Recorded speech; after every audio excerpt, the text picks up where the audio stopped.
Hey there, everybody. This is Dr. Doty. Welcome to Friday in Physics 200. This is a song, "My Future So Bright I Gotta Wear Shades" by Timbuk 3. 1980s favorite for those of you who love the 80s.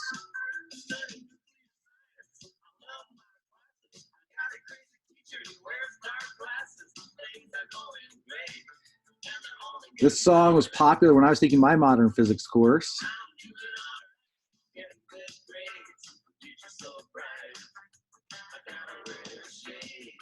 And I had an instructor who wore dark glasses called Kongi Min, who's teaching me nuclear physics.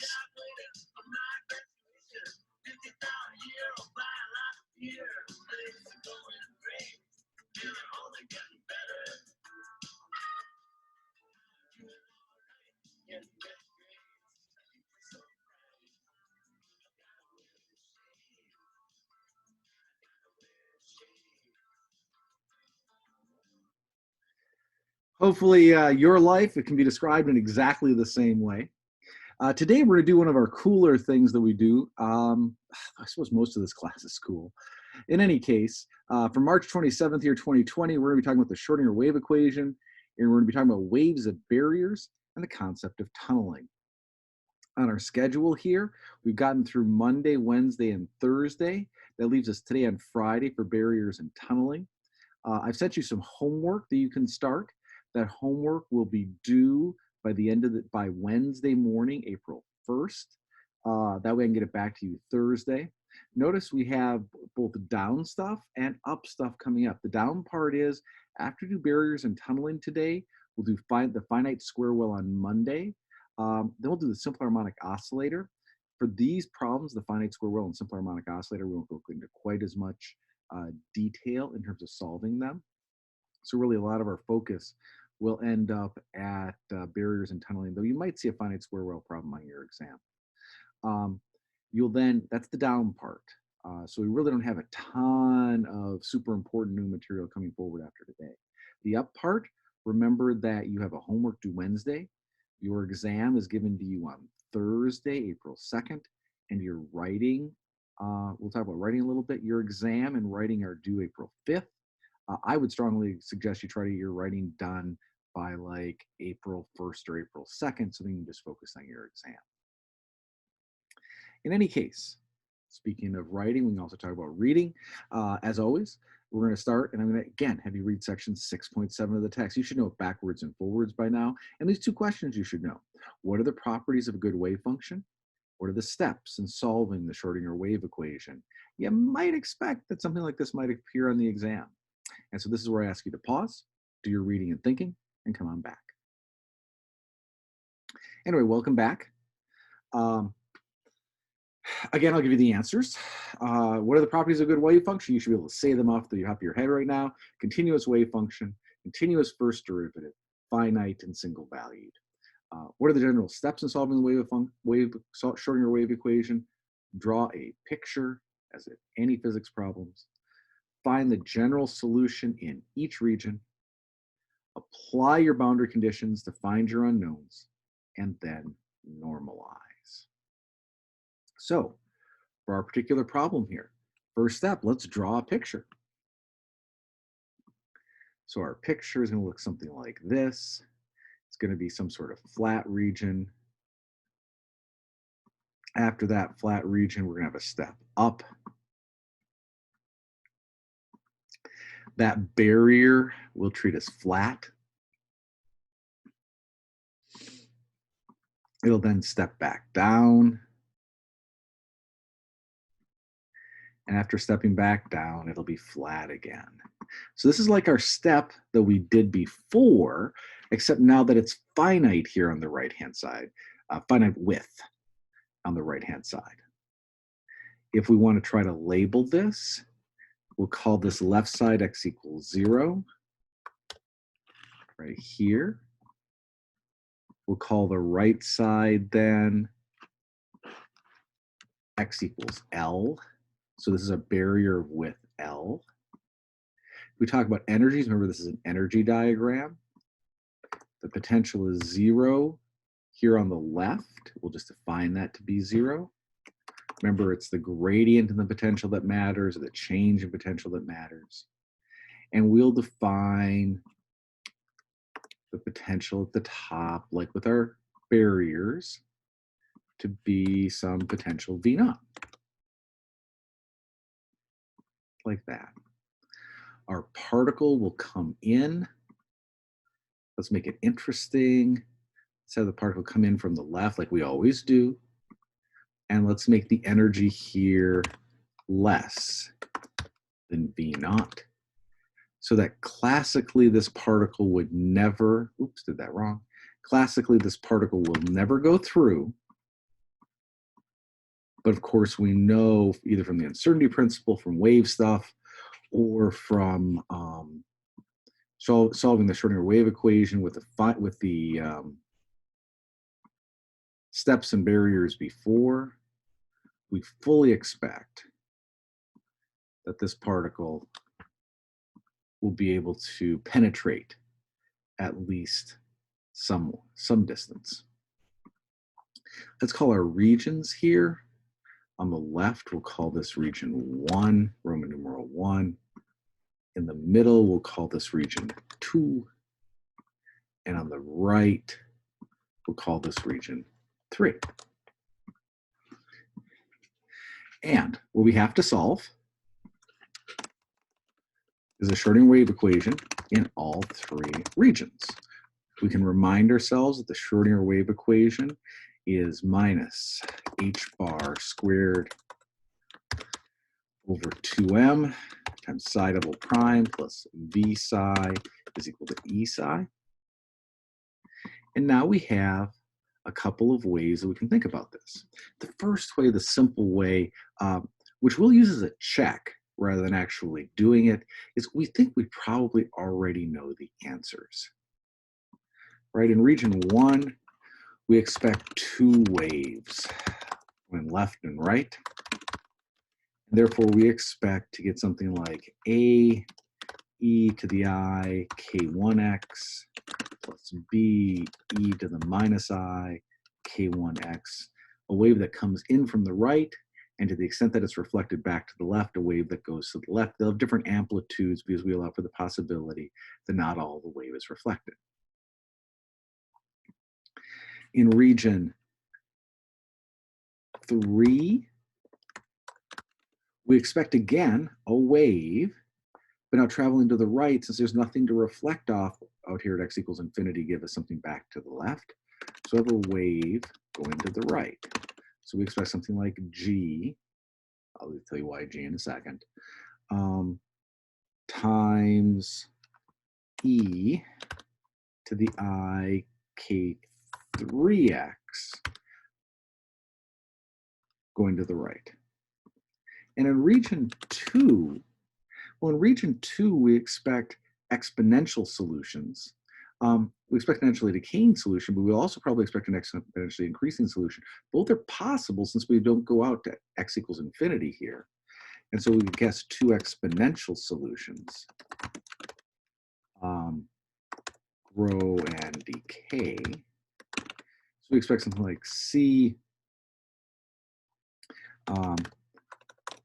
e to the k2x plus d e to the minus k2x, right? This is what we expect for our solutions. In fact, based on physics, we know those have to be right.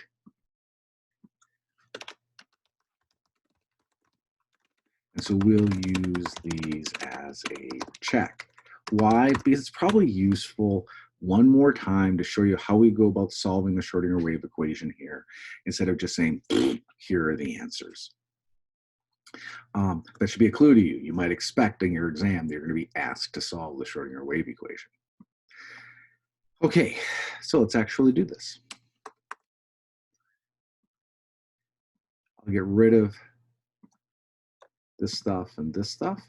Let's actually go ahead and try and do the solution. Hang on, if I make an error or somebody else make an error, let me know. I'm going to try really hard not to make an error. Okay, so in region 1, we're going to get minus h bar squared over 2m times psi double prime is equal to E psi. Remember what the reason is. The potential over here in region 1 is 0. We'll guess. Let's try a different guess today because I'm going to try and show you a different guess so that you can pick out different ways to try and do it yourself. Now, I automatically guess this is going to be a sine or a cosine. Since, but allow me to say, oh, you know what, maybe I don't know that. Let me just make it a regular exponential. Let's see if I get out a complex sine or cosine. So let's guess a e to the, what would be a good thing? I usually use alpha. Use alpha. Alpha 1 times x plus b e to the minus alpha 1 times x. So then psi double prime is going to be alpha 1 squared times psi.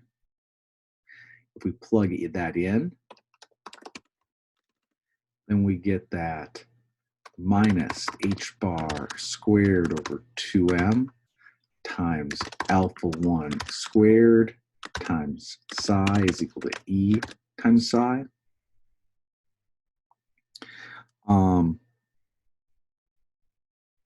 So therefore, alpha 1 should equal negative, should equal the square root of the negative of 2m e over h bar squared. And now we see, aha, things turn out the way we wanted because of the negative sign inside the square root. That's going to equal I times the square root of 2m e over h bar squared. We can write that as I times k1, where this thing, the square root of 2m e over h bar squared is k1. And so that tells us, hey, look, we will get a complex exponential solution.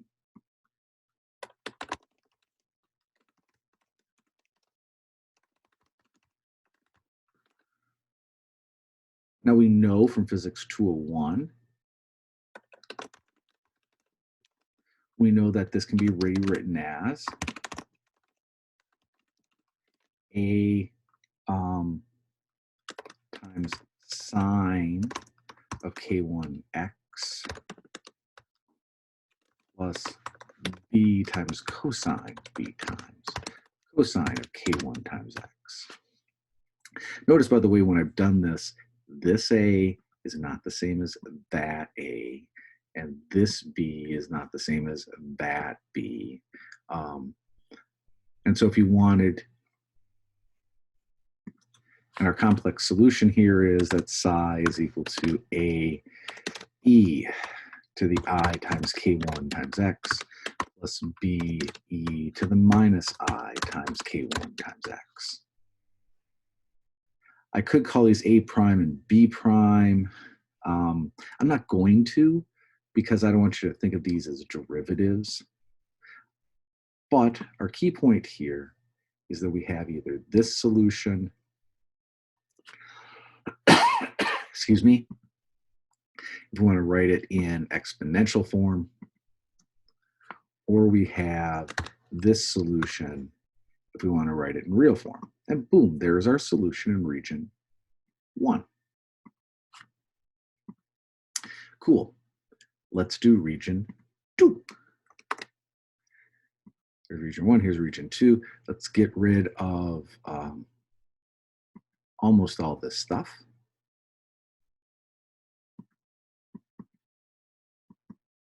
Let's say through here. Now, in region 2, we have minus h bar squared over 2m psi double prime plus v naught times psi, because now we have a potential, because we're in region 2, is equal to E psi. We'll guess C A e to the alpha 2x plus d e to the alpha 2 times x. In that case, alpha prime, sorry, y double prime is equal to oh,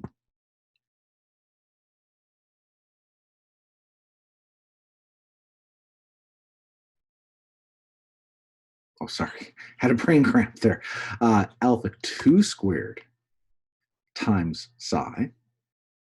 If we plug that in, then we get minus h bar squared over 2m times alpha 2 squared times psi plus v naught times psi is equal to e times psi. How do we solve that? Well, we can solve for alpha 2. Alpha 2 is the square root of 2m e minus v naught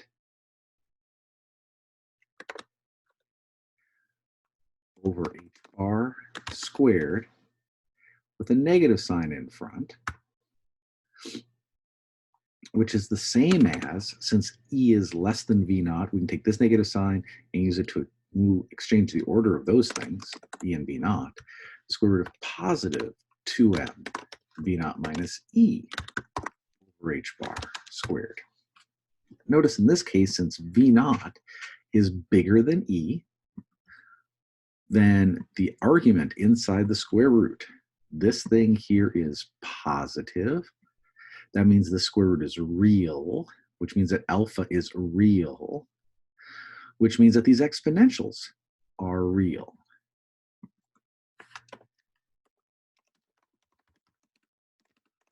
And so our solution is psi is equal to c e to the alpha 2x plus d e to the minus alpha 2 times x, where alpha 2 is given above. As this is our solution, region 2. Now, if we go to region 3 will be an awful lot like region 1. So let's copy it down here. Here's region 1. We just did region 2. Now we're on to region 3. Differential equation we're going to solve is the same because in region 3, v equals 0. We're going to guess ae to the alpha 3 times x.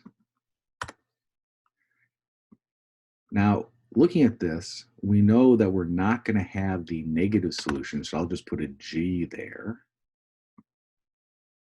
And I'll put a 0 here for the fun of it because we know we're not going to have any solution going back to the left. Psi double prime then is alpha 3 squared times psi. If we plug that in, then we get minus h bar squared over 2m times alpha 3 squared times psi is e times psi. So alpha 3 is negative 2me over h bar squared. It is imaginary. So we can write this in terms of K3. It's a complex solution, and we get only our rightward traveling wave.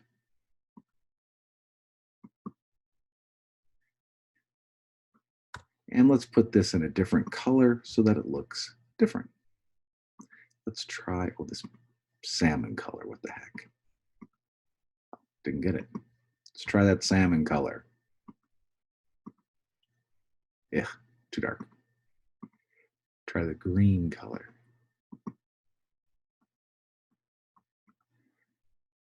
Good. Okay, so let's look at our solutions. In the left region, we have a rightward traveling wave and a leftward traveling wave. In the middle region, we have a growing and a decaying exponential. In the right region, we have a rightward traveling wave. Let's compare that to what we expected. We expected a rightward and leftward traveling wave in region 1, a growing and decaying solution in region 2, and a rightward traveling wave in region 3. We got exactly what we expected. So now let's use those, because if we go back to what we're trying to do, did we draw a picture? Check. Do we find the general solution in each region? Check. Now we have to apply the boundary conditions to find the unknowns. Ugh. Okay, well, let's do it. Let's take this part here, these set of solutions, and let's now apply our boundary conditions.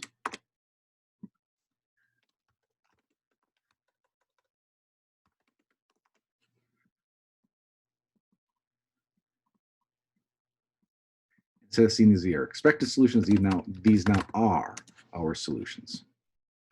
So our boundary conditions. We've already applied one boundary condition, that there's no reflection on the right, and so there's no leftward traveling wave in region 3. So if we do our boundary conditions, we get psi in region 1 at x equals 0 must equal psi in region 2 at x equals 0. Right, continuous wave function. Let's label that boundary condition 1 when we want to talk about it. If that's the case, then that tells us that if I plug in x equals 0 here, a e to the 0 plus b e to the 0, a plus b, must equal c e to the 0 plus a d e to the 0, c plus d. That worked out easy. Let's do boundary condition number 2. Psi 2 at x equals L has to equal psi 3 at x equals L. So if I plug in this, I get c e to the k2L plus a d e to the minus k2L.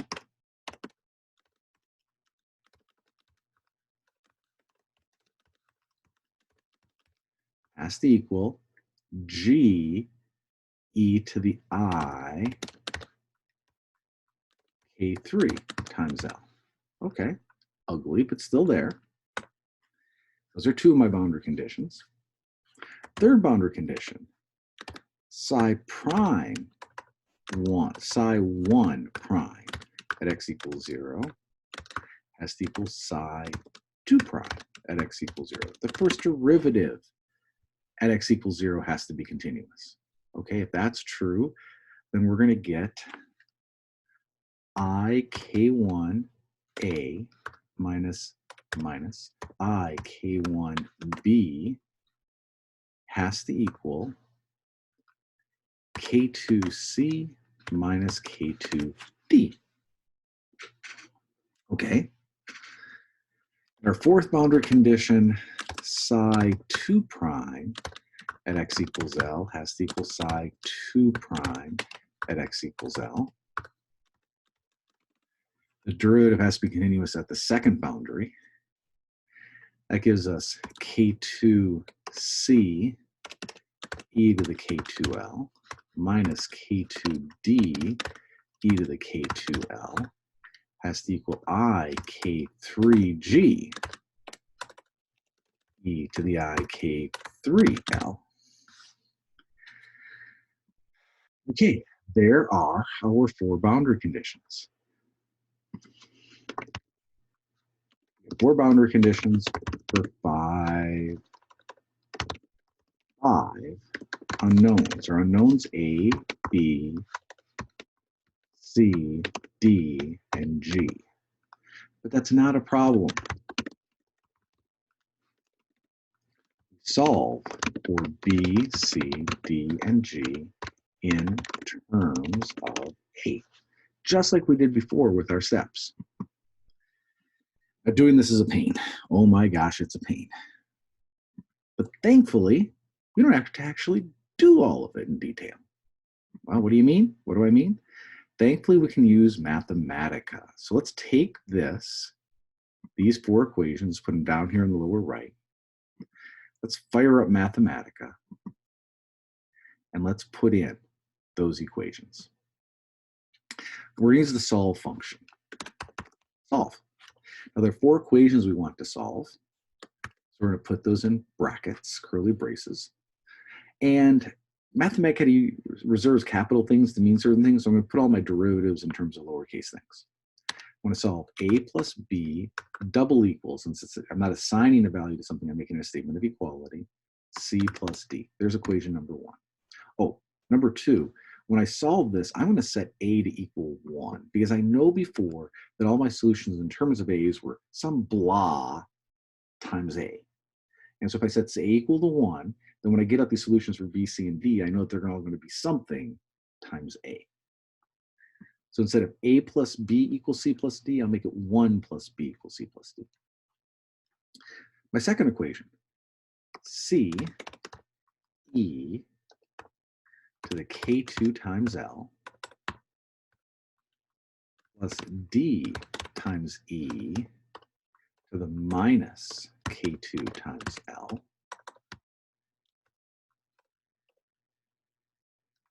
must equal, and I should make that D lowercase. I said I was going to do that.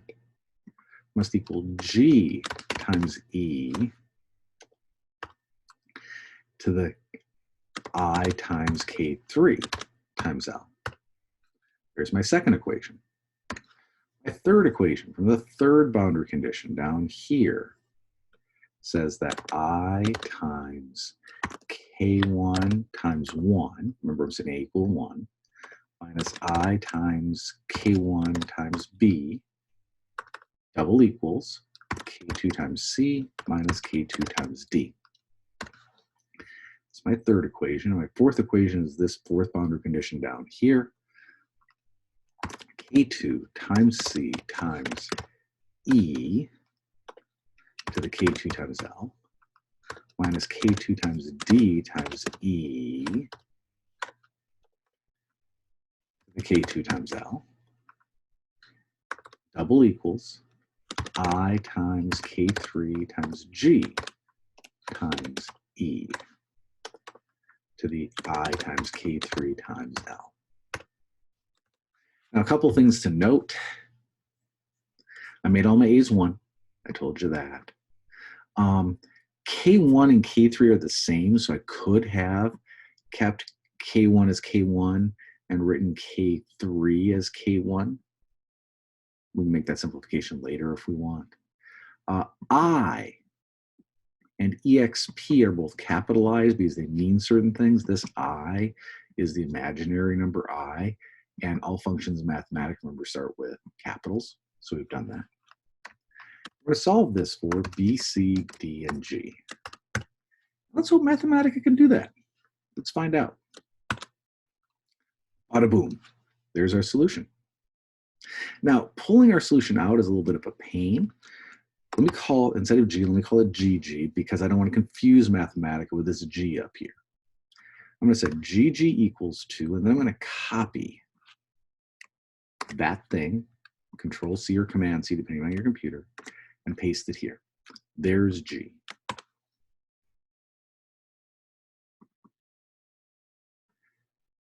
Let's get GG star, because I'm going to want that in a minute. GG star is going to be the same as this thing, except since it's complex conjugate, all my i's become negative i's. So this is a minus, this is a plus, and we're good to go. So there's GG star. Now the reason I want GG and GG star, let me go back to my PowerPoint, is that we want to find is, I want to talk about getting through this barrier. Now, if we're going to get through that barrier, going back to our original picture, we have this wave coming in, and our goal is, classically, all of it should be reflected.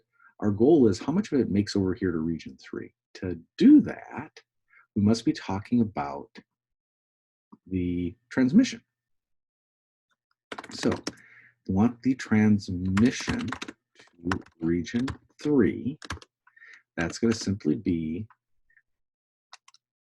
psi in region 1 star, psi in region 3 star, times psi in region 3, divided by psi in region 1 star, times psi in region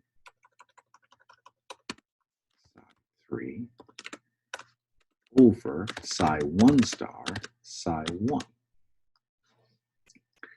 So we have to take the amount of wave in region 3 divided by the amount of wave that's incoming in region 1. Well, remember, we have that already. The amount in region 3, if we look at our solution, here we go, region 3, is GE to the I K3x. Okay. Amount of region 1 that's coming in is AE to the I K1x. G is this times A. Let's actually do that. Let's actually put in the times A incoming. Okay. And GG star will have an A incoming. So let's actually find the transmission coefficient. The transmission coefficient is GG star times E to the minus I times K3 times X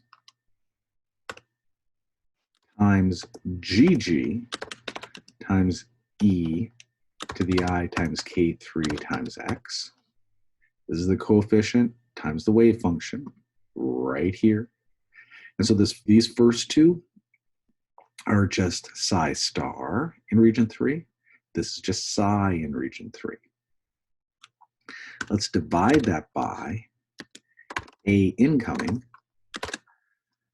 times E to the I times K3 times X times A incoming times E to the, oops, there's a minus sign here, a positive sign here.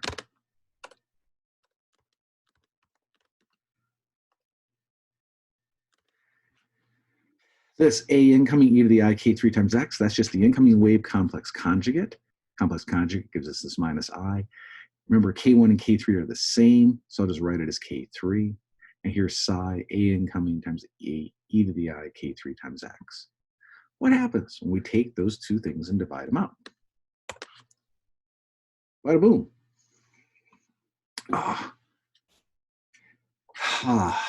Now, what I could have done if I were smart is realize that this E to the minus I K3X and this E to the I K3X, they'll cancel. And this E to the I K3X and E to the minus I K3X, they'll cancel. So I could have gotten rid of them. So I could have simply taken T to be GG star times GG over A incoming times A incoming. It looks like I have some sort of error here because I got an I sticking around. What did I mess up? Let's move this up so I can actually see things better. GG is this thing. Did I really complex conjugate it properly? This negative becomes a positive I. Nothing over there. This positive I became negative. This negative I became positive. And no others. Because there shouldn't be any I's hanging around because I've taken something times its complex conjugate.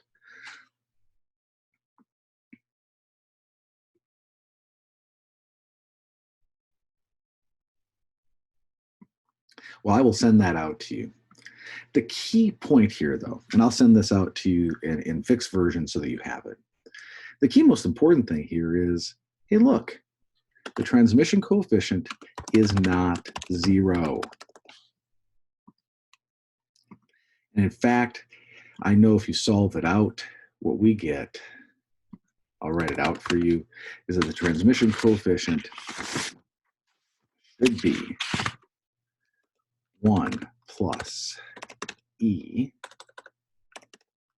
to the K2 times L minus E to the K2 times L. That combination squared over 16 times E over V naught times 1 minus E over V naught. And that whole thing raised to the minus 1. Again, the key point being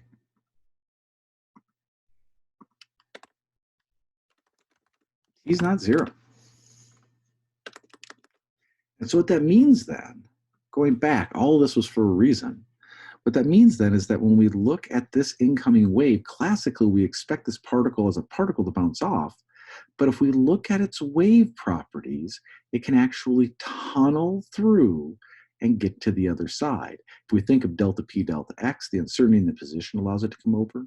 Think of delta E, delta T, it's allowed to borrow some energy for enough time that it may have some probability of getting over. And if we think in terms of waves, some fraction of the wave will get on through and get through. This is the tunneling that allows us to say, for example, that you might spontaneously end up off your seat and somewhere on the other side of your house. This is the same kind of tunneling that allows electrons to spontaneously come out of atoms, or nuclei, protons or neutrons spontaneously come out of nuclei so that they can radioactively decay. This is that tunneling. This is also the same type of tunneling that allows two protons that want to be far apart from each other, if they have a chance to get close enough that they can overcome the Coulomb repulsion, this thing right here that's trying to stop you from getting in, and get together and actually fuse inside the middle of the sun. And so this process is called, is not zero. This process is called tunneling. And it's what we do, it's what's required for nuclear decay, protons and neutrons getting out of nuclei. It's what's required for nuclear fusion, protons getting inside other protons. It's what's required to make transistors work in electronics. It is a real thing. Now, this is the point then where you should look at me, you should wonder, well, is that really true? Is it real, or is it just math? And the best answer I have for you is that we can actually do this. Now, I've said to you before that if you really understand waves, you can understand everything in quantum mechanics, and yet this tunneling thing sure as heck looks like it is absolutely specific to quantum mechanics. And let's show you an experiment that I would love to do. It's my favorite experiment in the world. I went into Denison and I did it for you to actually try to demonstrate that. In this experiment, which I have as a movie right here, what we have is our microwaves. This is a microwave transmitter on the left. That's why it's got this big tube. Microwaves are just radio waves, electromagnetic waves with wavelengths of a couple centimeters. Transmits, comes out of here, out of this thing called a horn, goes across, the paper's here because I just needed to stay at a level at some height, goes across and is received here. You can see that this is on because the light is on. You can see that it's on because right here we are receiving some energy. Some radiation is coming in, and this is a measure of the amount of energy we're getting. Let's play the movie and look at this experiment. Here is an experiment. On the left, this produces electromagnetic radiation. Over here on the right is a receiver. Hey, look, we're receiving electromagnetic radiation. Over here on this one, we're receiving no electromagnetic radiation. Wow, that's shocking, right? We can take a paraffin piece here. We can put it in. We can put another one in. It's basically solid. Notice. So this is like then radiation, like light, going through a solid piece of glass. Paraffin is relatively transparent to radio waves. Get is electromagnetic radiation. Now we get a little bit less here because it does reflect, it does absorb some of those radio waves, but the point is we're still getting radiation there. It's a little bit less. And notice we have almost none here. Notice that it's less because there's some attenuation as stuff goes through. but we still get some. As this is taken away, notice that the amount of electromagnetic radiation that we get is approximately 0 now, and the amount that we get here is much higher. The reason why is this acts like total internal reflection. Radiation comes in, hits this at a critical angle, comes through into this one, and none of it goes through to the right. So therefore, this region out to the right is a forbidden region where no radiation can make it. It's like a barrier. Again, when they are together,